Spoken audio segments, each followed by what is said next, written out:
차가운 11월의 새벽 공기가 폐로 스며들었다. 74세 박순덕 할머니는 떨리는 손으로 통장을 꺼내 ATM 기계 앞에 섰다. 화면에 뜬 잔액을 보는 순간 가슴이 철렁 내려앉았다. 10만 3천 원. 평생 아껴 모은 돈이 이제 겨우 10만 원밖에 남지 않았다.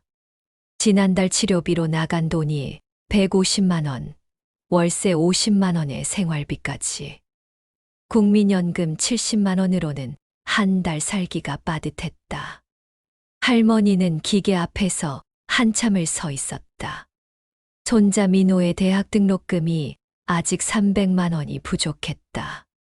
올해가 마지막 학기인데. 할머니, 등록금 걱정 마세요. 제가 알바해서 벌게요. 어제 민호가 했던 말이 가슴을 찔렀다. 20살 청년이 아침 7시부터 밤 11시까지 편의점에서 일하며 학비를 벌고 있었다. 부모 없는 손자를 키우며 평생을 고생했는데 정작 중요한 순간에 아무것도 해줄 수 없는 자신이 한심했다. 하나님, 제발 좋은 방법이 있게 해주세요. 그때였다. 휴대폰이 울렸다. 여보세요? 안녕하세요, 어머님. 국민건강보험공단에서 전화드렸습니다. 정중한 남자 목소리였다. 순덕 할머니는 깜짝 놀랐다. 건강보험료를 못 낸 것이 들켰나? 아, 네. 무슨 일이시죠? 좋은 소식을 전해드리려고 합니다. 어머님께서 지난 30년간 성실히 건강보험료를 납부하신 기록을 확인했는데요. 특별 환급 대상자로 선정되셨습니다. 환급요? 네, 정부에서 노인분들의 의료비 부담을 줄이기 위해 특별 환급 프로그램을 운영하고 있습니다. 어머님께는 약 800만 원이 환급 예정입니다. 순덕 할머니의 심장이 뛰기 시작했다. 800만 원이라니. 민호의 등록금도 내고 치료비도 낼 수 있는 돈이었다. 정말인가요? 물론입니다. 다만 환급 절차가 복잡해서 직접 설명을 드려야 할 것 같은데요. 잠시 후 담당자가 직접 방문드리겠습니다. 혹시 주소 확인해도 될까요? 할머니는 떡하는 마음에 주소를 알려주었다. 전화를 끊고 나서 가슴이 두근거렸다. 하늘에서 내린 기회 같았다.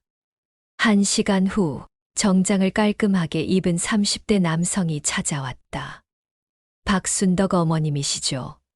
저는 건강보험공단 환급 업무 담당 김민수입니다. 신분증까지 보여주며 정중하게 인사했다. 할머니는 그제서야 안심이 되었다. 어머님 800만 원 환급을 받으시려면 몇 가지 절차가 필요합니다. 먼저 본인 확인을 위해 통장 잔액을 확인해야 하고요. 네, 알겠습니다. 김민수는 친절하게 설명했다. 환급 절차, 필요 서류, 확인 과정. 모든 것이 그럴듯했다. 할머니는 의심 없이 따랐다. 마지막으로 보안 확인이 필요한데요. 어머님 휴대폰으로 인증번호가 전송됩니다. 그 번호를 저에게 알려주시면 됩니다. 휴대폰이 울렸다. 6자리 숫자가 왔다. 할머니는 망설임 없이 번호를 알려주었다. 좋습니다. 이제 환급 금액 800만 원이 어머님 통장으로 들어갑니다. 확인해 보시겠어요? 할머니는 떨리는 손으로 폰뱅킹에 접속했다. 그런데, 이상하네. 잔액이 0원이라고 나오는데요. 김민수의 표정이 순간 변했다. 아, 시스템 오류인 것 같습니다. 잠시만 기다려 보세요. 하지만 아무리 기다려도 돈은 들어오지 않았다. 오히려 순덕 할머니의 마지막 10만 원마저 사라져 버렸다.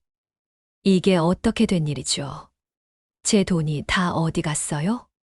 김민수는 당황한 표정으로 전화를 걸더니 갑자기 일어났다. 죄송합니다, 어머님. 급한 일이 생겨서 내일 다시 오겠습니다. 그리고 그는 그대로 사라졌다. 전화도 받지 않았다. 할머니는 그제서야 깨달았다. 보이스피싱이었다. 평생 모은 돈, 마지막 희망이었던 10만 원마저 잃어버렸다. 무릎이 꺾였다. 현관문에 등을 기대고 주저앉았다. 눈물이 뜨거웠지만 나오지 않았다. 너무 절망적이어서 울 기력도 없었다. 두 장 손자의 선택. 할머니, 저 왔어요. 민호의 밝은 목소리가 집안을 가득 채웠다. 편의점 일을 마치고 온 20살 청년의 얼굴에는 피로가 쌓여 있었지만 할머니를 보는 눈빛만은 따뜻했다. 민호야. 할머니는 일어나려 했지만 다리에 힘이 들어가지 않았다. 민호가 깜짝 놀라며 달려왔다. 할머니, 왜 이래세요? 어디 아프세요? 순덕 할머니는 울음을 참으며 모든 것을 털어놓았다.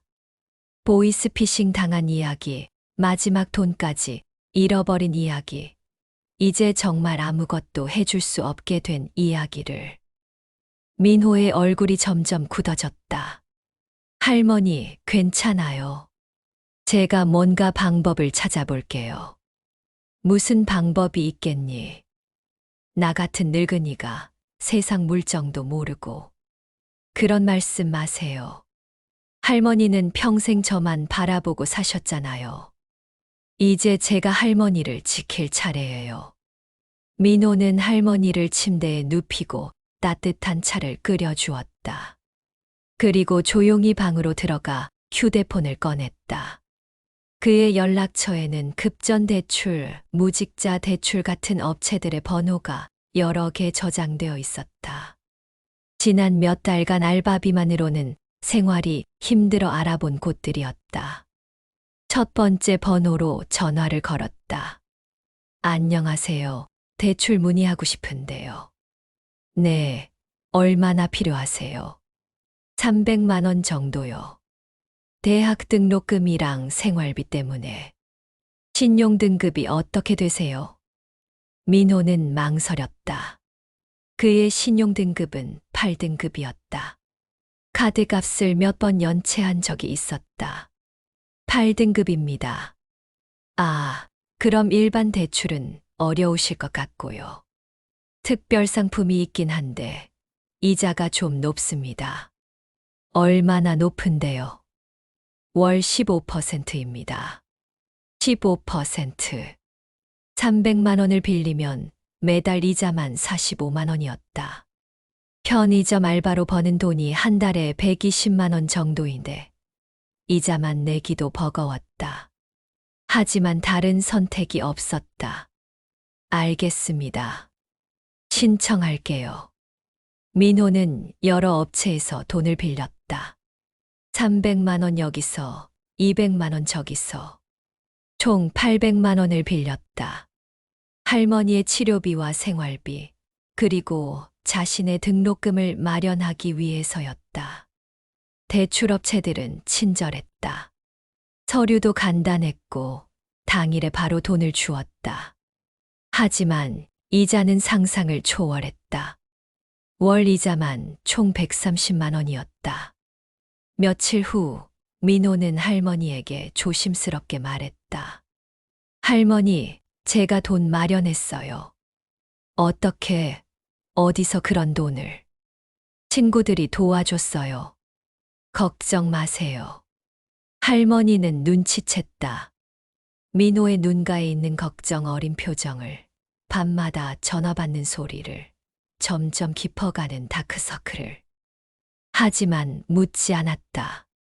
물어볼 용기가 없었다. 세장 비제느. 한 달이 지났다. 민호는 편의점 알바 외에 새벽 배송, 주말 행사 도우미까지 하며 하루 18시간씩 일했다. 하지만 벌어도 이자에 쫓겨 살았다. 여보세요, 김민호 씨죠? 이번 달 이자 언제 입금하실 건가요? 죄송합니다. 조금만 더 기다려주세요. 그런 식으로 몇 번째세요? 내일까지 안 들어오면 연체료 붙습니다. 전화를 끊고 민호는 머리를 쥐어뜯었다. 벌어도 원금은 줄지 않고 이자만 봉리로 불어났다. 이제 빚이 1200만 원이 되었다. 새벽 2시 또 전화가 왔다. 김민호 씨, 지금까지 연락이 안 되는데 혹시 도망치려는 건 아니죠? 목소리가 달랐다. 차갑고 위협적이었다. 아니에요.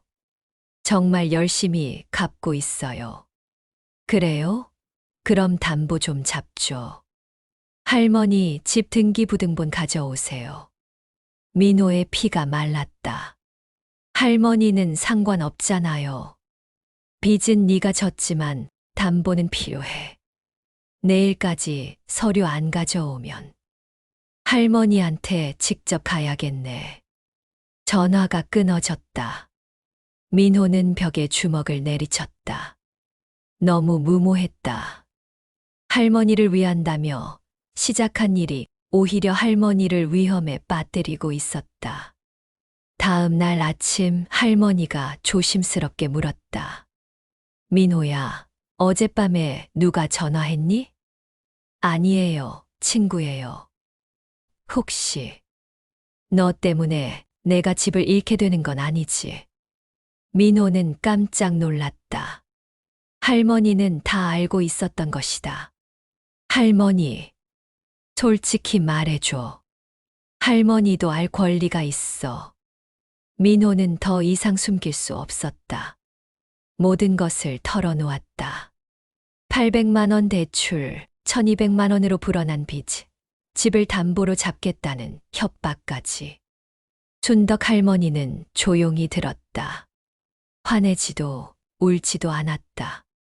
그냥 민호의 손을 꼿꼿이 잡았다. 미안해, 할머니. 다 제 욕심이었어요. 할머니한테 좋은 것만 해드리고 싶었는데. 고마워, 민호야.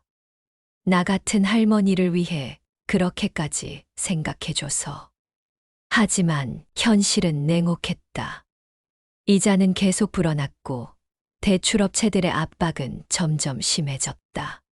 집까지 잃으면 할머니와 함께 길거리로 나앉게 될 판이었다.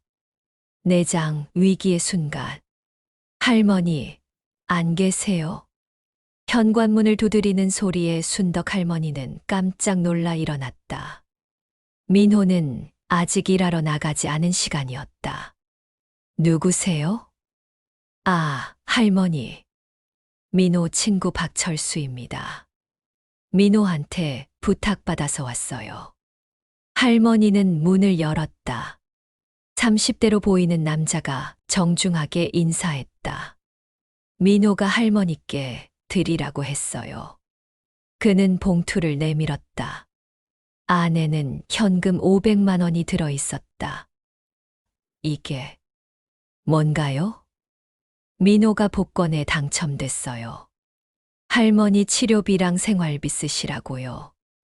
그런데 할머니, 박철수의 표정이 갑자기 진지해졌다. 민호가 요즘 많이 힘들어해요. 돈 문제 때문에 스트레스를 많이 받고 있어서. 혹시 할머니 명의로 작은 사업을 시작하면 어떨까 해요. 사업이요? 네, 요즘 노인분들 명의로 온라인 쇼핑몰 하시는 분들이 많아요. 정부에서 노인 창업 지원금도 주고요. 1억 정도 지원받아서 시작하면 민호 빚도 갚고 할머니도 여유롭게 사실 수 있어요. 박철수는 그럴듯한 사업 계획서를 보여주었다. 온라인 건강식품 판매, 월 수익 300만 원 예상, 정부 지원금 1억. 모든 것이 완벽해 보였다. 어떠세요? 서류는 제가 다 준비해 드릴게요. 할머니는 도장만 찍으시면 됩니다. 춘덕 할머니는 망설였다. 뭔가 이상했다. 너무 좋은 조건이었다. 민호가 정말 그렇게 말했나요? 네, 물론입니다. 민호가 할머니 걱정이 태산이라고 하더라고요. 빨리 결정해야 다른 사람들한테 기회가 안 넘어가요. 그때 민호가 집에 돌아왔다. 할머니, 저와, 철수 형. 민호의 표정이 굳어졌다. 너 여기 왜 와 있어? 민호야, 할머니한테 사업 이야기하고 있었어. 1억 지원금 받는 거 말이야. 민호는 즉시 알아차렸다. 또 다른 사기였다. 할머니, 이 사람 말 듣지 마세요. 사기꾼이에요. 박철수의 얼굴이 변했다. 야, 김민호. 내가 빚을 안 갚으니까 할머니라도 뭔가 하시라고 도와드리는 거야. 당신이 누군데? 대출업체에서 보낸 사람이야. 빚 안 갚을 거면 할머니라도 사업해서 갚으시라고. 춘덕 할머니는 그제서야 상황을 이해했다. 처음부터 끝까지 계획된 일이었다. 민호를 빚의 늪에 빠뜨리고 이제 할머니까지 사기에 걸려들게 하려는. 나가세요. 할머니가 소리쳤다. 할머니도 빚 보증 서시겠다는데 왜 그래요? 손자 빚진 할머니가 책임져야죠. 박철수는 협박조로 말했다. 하지만 순덕 할머니는 더 이상 당하지 않겠다고 결심했다. 나가라고 했어요. 경찰 불러요. 박철수는 혀를 끌끌 차며 나갔다. 후회하실 거예요, 할머니. 빚쟁이들이 여기 몰려올 텐데. 문이 닫히고 할머니와 민호는 서로를 바라보았다. 두 사람 모두 절망적이었다. 빚은 계속 불어나고 사기꾼들은 곳곳에 숨어 있었다. 5장 마지막 희망. 그날 밤 민호는 할머니에게 무릎을 꿇었다. 할머니, 제가 잘못했어요. 처음부터 끝까지 다 제 욕심이었어요. 민호야. 할머니 집만은 지켜드릴게요. 제가 어떻게든 방법을 찾아볼게요. 춘덕 할머니는 민호를 일으켰다.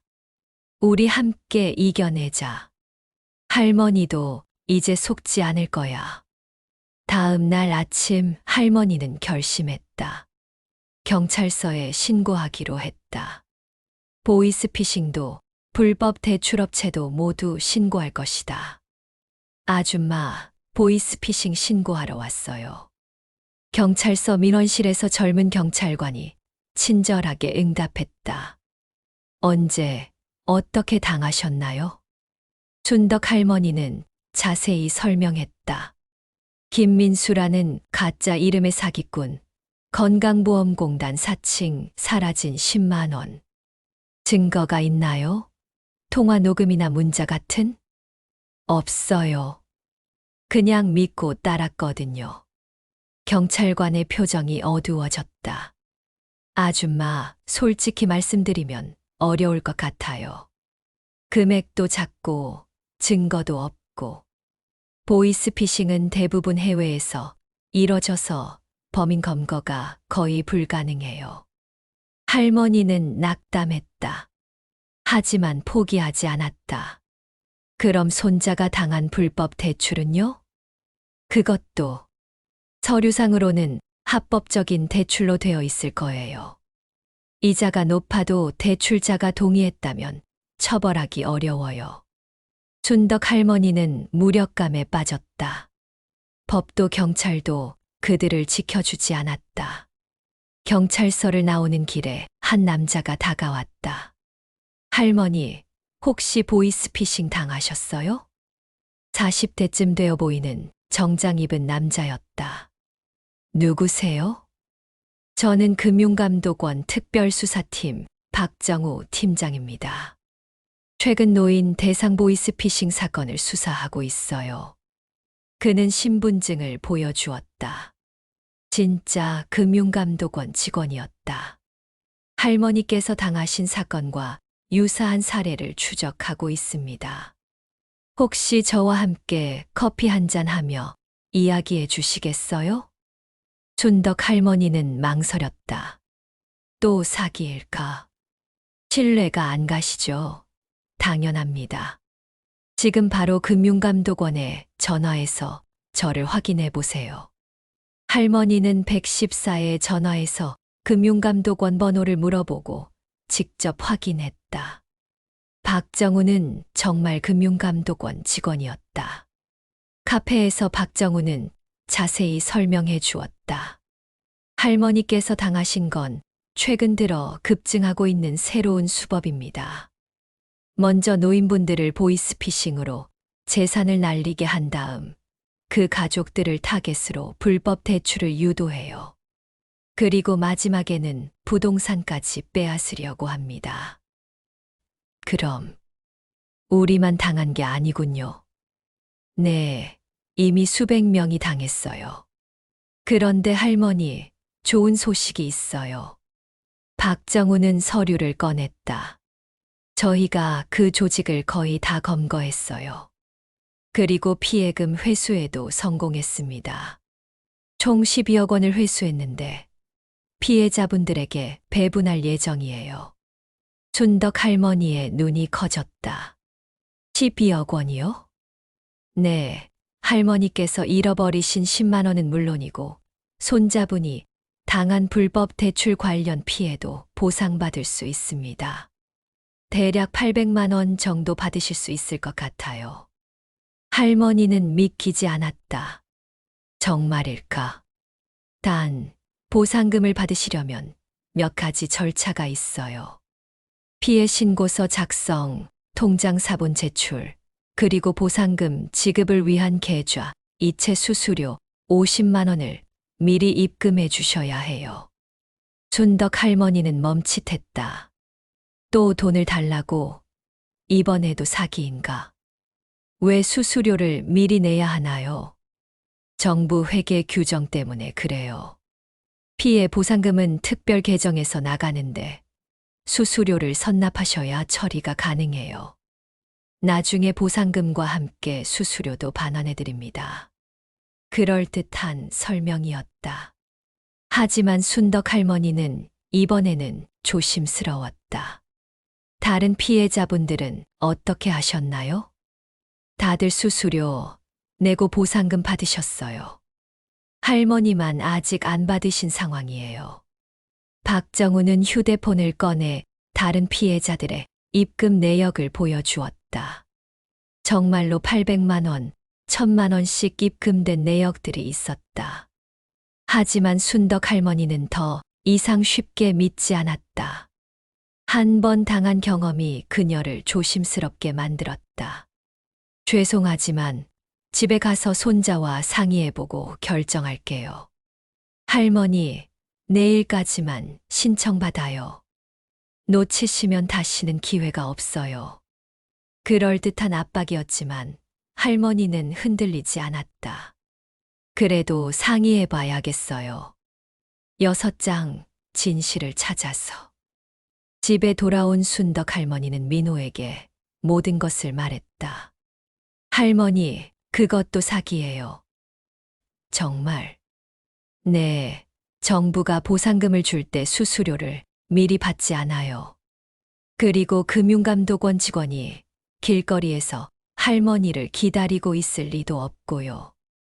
민호는 인터넷으로 검색해서 보여주었다. 금융감독원 사칭 사기, 보상금 사기 같은 기사들이 수백 개씩 나왔다.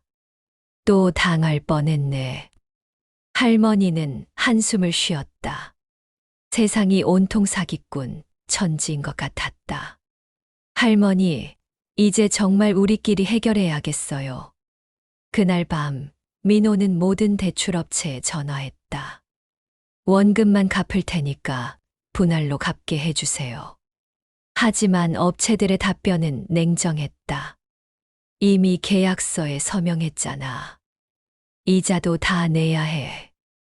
그럼 집을 담보로 잡겠다는 건가요? 당연하지. 빚은 갚아야지.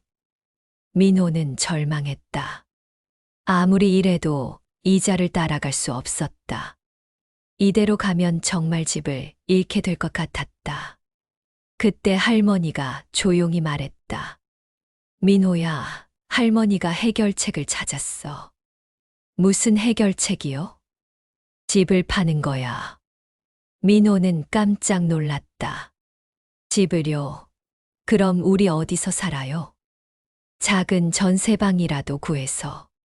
빚부터 갚고 새 출발하자.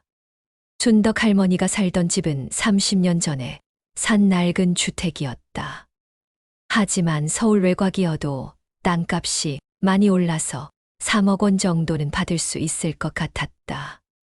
할머니, 민호야, 집은 다시 살 수 있어. 하지만 우리가 헤어지면 다시 만날 수 없어. 할머니의 말에 민호는 눈물을 흘렸다. 다음 날 할머니는 부동산에 갔다. 집을 팔려고 하는데요. 어떤 집이신가요? 주소를 말하자 부동산 중개업소 사장의 눈이 반짝였다. 아, 그 동네요. 요즘 재개발 소문이 돌고 있어서 집값이 많이 올랐어요. 한 4억은 받으실 수 있을 것 같은데요.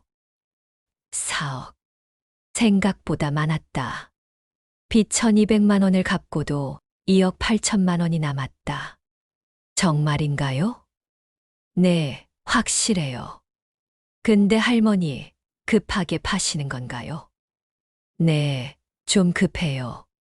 그럼 3억 8천에 바로 사겠다는 분이 계세요. 현금으로 바로 결제하겠다고 하는데요. 3억 8천만 원이어도 충분했다. 빚을 갚고 2억 6천만 원이 남으면 당분간은 걱정 없이 살 수 있었다. 좋아요. 그분과 만나보고 싶어요. 7장 의외의 진실. 다음 날 부동산 사무소에서 집을 사겠다는 사람을 만났다. 50대 중반의 신사였다. 안녕하세요. 저는 이준호라고 합니다. 부동산 투자를 하고 있어요. 정중하고 신뢰할 만해 보였다. 할머니, 집을 보러 가볼까요? 함께 집에 간 이준호는 집을 꼼꼼히 살펴보았다. 구조, 상태, 주변 환경까지. 좋은 집이네요. 3억 8천만 원에 사겠습니다. 계약금은 1,000만 원 먼저 드릴게요. 순덕 할머니는 고마웠다. 이준호는 사기꾼들과는 달리 믿음직했다. 계약서를 작성하고 계약금을 받았다. 잔금은 일주일 후에 주기로 했다. 집에 돌아온 할머니는 민호에게 기쁜 소식을 전했다. 민호야, 집 팔았어. 3억 8천에. 정말요? 그럼 빚도 다 갚고. 응, 2억 6천만 원이 남아. 이제 걱정 끝이야. 그날 밤 두 사람은 오랜만에 평화로운 잠을 잤다. 하지만 며칠 후 이상한 일이 일어났다. 이준호가 연락이 안 됐다. 이상하네. 잔금 치르기로 한 날인데. 부동산 사무소에 전화했다. 이준호 씨요? 아, 그분 연락처가 바뀌었나 보네요. 전화가 안 되더라고요. 계약금은 어떻게 해요? 일단 계약서가 있으니까 기다려 보시죠. 아마 곧 연락 올 거예요. 하지만 일주일이 지나도 연락이 없었다. 부동산 사무소에서도 난처해했다. 할머니, 이상한데요. 보통 부동산 사기꾼들은 계약금도 안 주는데. 그때 민호가 인터넷으로 검색하던 중 이상한 기사를 발견했다. 할머니, 이거 보세요. 뉴스 기사였다. 서울 외곽 대규모 재개발 사업 확정이라는 제목이었다. 할머니가 살던 동네가 재개발 지역으로 선정되었고 집값이 10억까지 오를 수도 있다는 내용이었다. 10억이요. 네, 재개발되면 아파트가 들어선대요. 그럼 우리 집도 엄청 비싸져요. 순덕 할머니는 깨달았다. 이준호는 이 사실을 미리 알고 있었던 것이다. 그래서 3억 8천만 원에 사려고 했던 것이고. 그럼 우리 손해본 거네? 아니에요, 할머니. 아직 계약이 완료된 게 아니에요. 잔금을 안 줬으니까 계약 해지할 수 있어요. 하지만 문제가 있었다. 이준호가 잠적했기 때문에 계약금 1천만 원을 돌려받기 어려웠다. 민호는 변호사 사무실에 상담을 받으러 갔다. 계약금을 받았지만 잔금을 안 주고 잠적했다면 계약 해지가 가능합니다. 다만 계약금 반환은 상대방을 찾아야 가능하죠. 그렇게 또 1천만 원을 잃을 뻔했다. 하지만 이번에는 달랐다. 집값이 오른다는 것을 알았으니까. 할머니, 집 팔지 말아요. 하지만 빚은 어떻게 갚아? 다른 방법을 찾아봐요. 재개발되면 10억이라니까요. 8장 마지막 역전. 며칠 후 놀라운 소식이 들려왔다. 할머니, 이준호 잡혔어요. 민호가 신문 기사를 들고 달려왔다. 부동산 사기단 검거. 피해액 100억 원. 이준호는 재개발 정보를 미리 알고 헐값에 집을 사들이는 사기를 여러 번 저지른 전과자였다. 경찰이 수사망을 좁혀 결국 체포한 것이다. 그럼 계약금도 돌려받을 수 있어요? 네, 검찰에서 피해 신고하면 된대요.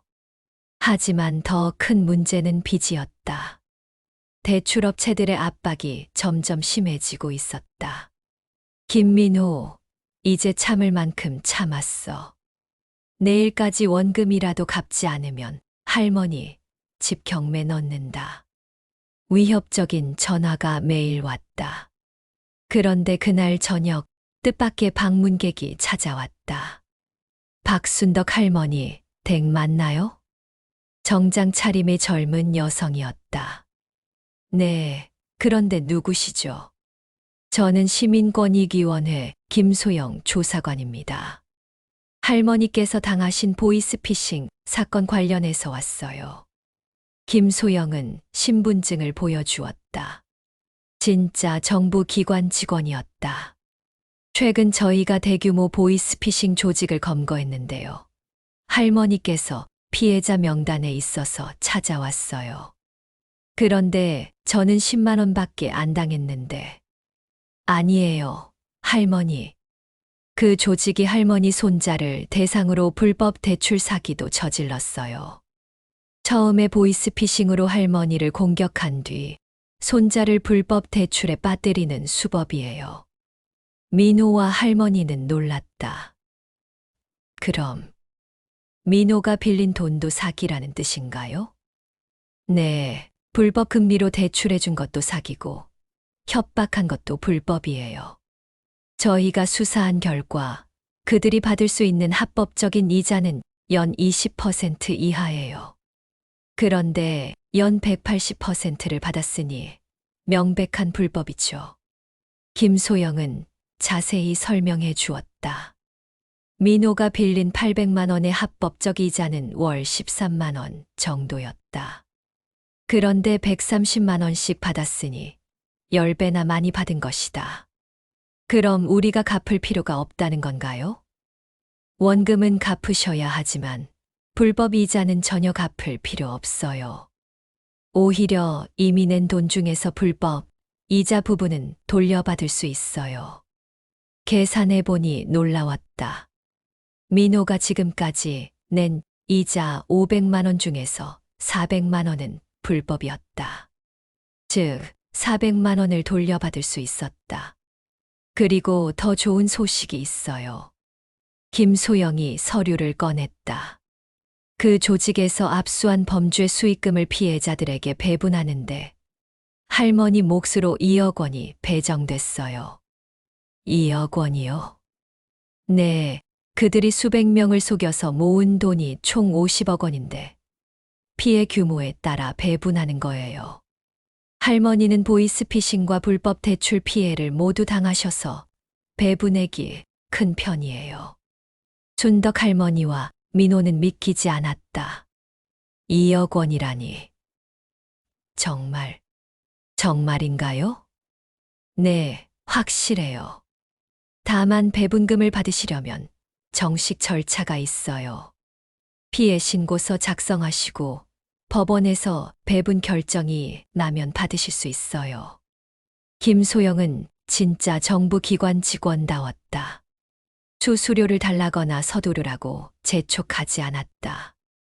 오히려 천천히 신중하게 결정하라고 했다. 할머니, 저희 사무실에 와서 정식으로 신고해 주세요. 그리고 불법 대출업체들도 고발하시면 수사기관에서 처리해 드릴 거예요. 9장, 새로운 시작. 한 달 후 모든 것이 해결되었다. 민호의 빚은 원금 800만 원만 갚으면 되었다. 불법 이자로 받은 400만 원을 돌려받았고 이준호 사건으로 계약금 1000만 원도 돌려받았다. 그리고 가장 중요한 것은 범죄 수익금 배분으로 받은 2억 원이었다. 할머니, 이제 정말 걱정 없겠어요. 민호는 기뻤다. 대학도 졸업할 수 있고 할머니 치료비 걱정도 없어졌다. 하지만 순덕 할머니는 다른 생각이 있었다. 민호야, 이 돈 우리만 쓰면 안 될 것 같아. 왜요? 나처럼 당한 사람들이 너무 많아. 김 조사관님도 수백 명이 당했다고 하셨잖아. 할머니는 결심했다. 받은 돈의 절반인 1억 원으로 보이스피싱 피해자들을 돕는 단체를 만들기로 했다. 할머니 혼자 하시면 안 돼요. 저도 도울게요. 민호도 함께 하기로 했다. 대학을 졸업하면 할머니와 함께 사기 피해자들을 도우는 일을 하겠다고 했다. 김소영 조사관도 도움을 주었다. 좋은 생각이에요, 할머니. 저도 개인적으로 도와드릴게요. 그들은 순덕이 할머니의 따뜻한 손길이라는 단체를 만들었다. 보이스피싱 당한 노인분들에게 무료 상담을 해주고 피해 신고를 도와주고 생활비도 지원해주는 단체였다. 첫 번째 도움을 받은 분은 80세 할아버지였다. 할머니, 저도 보이스피싱에 당했어요. 평생 모은 3천만 원을 다 잃었어요. 준덕 할머니는 그 할아버지의 손을 꼭 잡았다. 괜찮아요, 할아버지. 우리가 도와드릴게요. 김소영 조사관과 함께 수사기관에 신고하고 변호사를 연결해주고 당분간 생활할 수 있도록 지원금도 줬다. 한 달 만에 그 할아버지도 피해금을 돌려받았다. 할머니, 정말 고맙습니다. 할머니 덕분에 살았어요. 그런 일들이 계속되었다. 보이스피싱 당한 할머니, 불법 대출에 속은 청년, 가짜 투자에 넘어간 중년 남성. 매달 10여 명씩 도움을 받았다. 10장 진짜 부자가 되다. 1년이 지났다. 준덕 할머니는 75세가 되었다. 민호는 대학을 졸업하고 정식으로 피해자 지원단체에서 일하고 있었다. 그동안 그들이 도운 사람은 200명이 넘었다. 돌려받은 피해금만 총 30억 원이 넘었다. 언론에서도 주목했다. 보이스피싱 당한 할머니가 200명 구한 사연. TV 프로그램에서 인터뷰 요청도 왔다. 할머니, TV에 나오세요. 많은 사람들에게 도움이 될 거예요. 하지만 순덕 할머니는 거절했다. TV에 나오는 것보다 한 분이라도 더 돕는 게 중요해. 그 사이에 할머니 집 주변 재개발도 확정되었다. 집값은 정말로 10억 원까지 올랐다. 할머니, 이제 정말 부자예요. 하지만 할머니는 집도 팔지 않았다. 이 집에서 계속 살 거야. 돈이 중요한 게 아니라 마음이 편한 게 중요해. 대신 재개발 보상금 중 일부로 더 큰 사무실을 얻어 단체 규모를 키웠다. 어느 날 김소영 조사관이 특별한 소식을 가져왔다. 할머니 정부에서 사회공헌 대상을 주신대요. 무슨 상이에요? 사기 피해 예방과 피해자 지원에 기여한 공로로 주는 상이에요. 상금도 1억 원이에요. 하지만 할머니는 이 상금도 모두 단체에 기부했다. 돈은 필요한 사람 있을 때 가치가 있어. 에필로그, 정말 소중한 것. 2년 후 순덕 할머니는 77세가 되었다. 민호는 26세 청년이 되어 결혼도 했다. 순덕 할머니에게 증손자도 생겼다. 할머니, 아이 이름 뭐로 할까요? 순이 어떨까? 순박하고 희망찬이라는 뜻으로. 작은 아기를 안고 있는 할머니의 얼굴은 행복으로 가득했다. 그들이 운영하는 단체는 이제 직원이 20명이 넘는 큰 기관이 되었다. 매년 1000명 이상의 사기 피해자를 도왔다. 어느 날 저녁 민호가 물었다. 할머니 후회해요? 10억 원짜리 집에서 살 수도 있었는데. 순덕 할머니는 미소 지었다. 민호야, 나는 이미 부자야. 부자요? 응.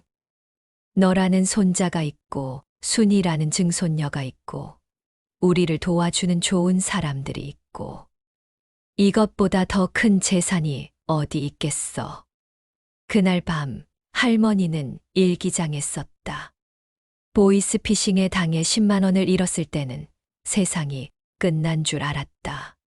하지만 그 일이 없었다면 민호와 이렇게 가까워질 수도 없었고 많은 사람들을 도울 기회도 없었을 것이다. 고생도 복이 될 수 있구나. 돈을 잃으면 조금 잃는 것이고 건강을 잃으면 많이 잃는 것이고 마음을 잃으면 모든 것을 잃는 것이라고 했다. 나는 돈은 잃었지만 마음은 얻었다. 세상에서 가장 부자가 된 기분이다. 창밖으로 보이는 재개발 공사장에서는 새로운 아파트가 올라가고 있었다. 하지만 순덕 할머니에게는 그 무엇보다 지금 이 순간이 소중했다. 손자와 증손녀, 그리고 자신들을 믿고 도움을 받으러 오는 사람들. 이것이야말로 진짜 부였다. 할머니, 내일도 상담 예약이 10명이나 됐어요. 그래, 바쁘겠네. 좋아. 순덕 할머니는 내일을 기대하며 잠자리에 들었다.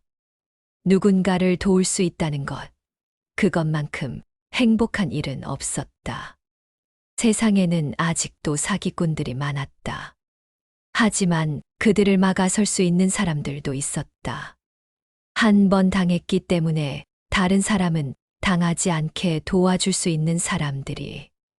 진짜 끝 마이너스 3년 후. 순덕 할머니는 80세가 되었다. 여전히 건강했고 매일 사무실에 나가서 상담을 해주었다. 그들의 단체는 이제 전국 규모가 되었다. 서울, 부산, 대구, 광주. 각 지역마다 지부가 생겼다. 정부에서도 공식적으로 인정해서 국가 예산 지원을 받게 되었다. 연간 50억 원의 예산으로 더 많은 사람들을 도울 수 있게 되었다. 어느 날 할머니에게 특별한 방문객이 왔다. 할머니, 저 기억하세요? 30대 초반의 깔끔한 정장 차림 남성이었다. 낯이 익었지만 누구인지 기억이 나지 않았다. 죄송한데 누구시죠? 3년 전에 할머니를 속인 김민수입니다. 순덕 할머니는 깜짝 놀랐다. 보이스피싱으로 10만 원을 빼앗아간 그 사기꾼이었다. 왜 여기에? 김민수는 깊이 고개를 숙였다. 죄송합니다. 할머니. 정말 죄송합니다. 그는 교도소에서 2년간 복역한 후 출소했다고 했다. 그리고 할머니가 하는 일을 알게 되었다. 할머니께서 제가 속인 10만 원으로 시작해서 이렇게 큰 일을 하고 계신다는 걸 알고 정말 부끄러웠습니다.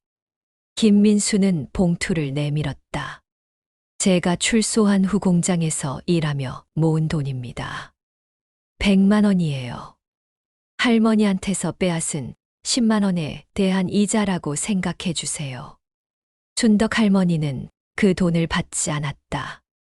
돈은 됐고 대신 다른 걸 해줘. 네. 앞으로 다른 사람 속이지 마. 그리고 혹시 나처럼 당한 사람이 있으면 우리한테 연락해줘. 그게 진짜 사과야. 김민수는 눈물을 흘렸다. 네, 할머니. 꼭 그럴게요. 그리고 할머니 같은 분이 되고 싶어요. 그 후 김민수는 정말로 새 사람이 되었다. 할머니 단체에서 자원봉사를 하며 사기 예방 교육을 도왔다. 과거 사기꾼이었기 때문에 어떤 수법인지 더 잘 알 수 있었고 예방 교육 효과도 좋았다. 진짜 마지막.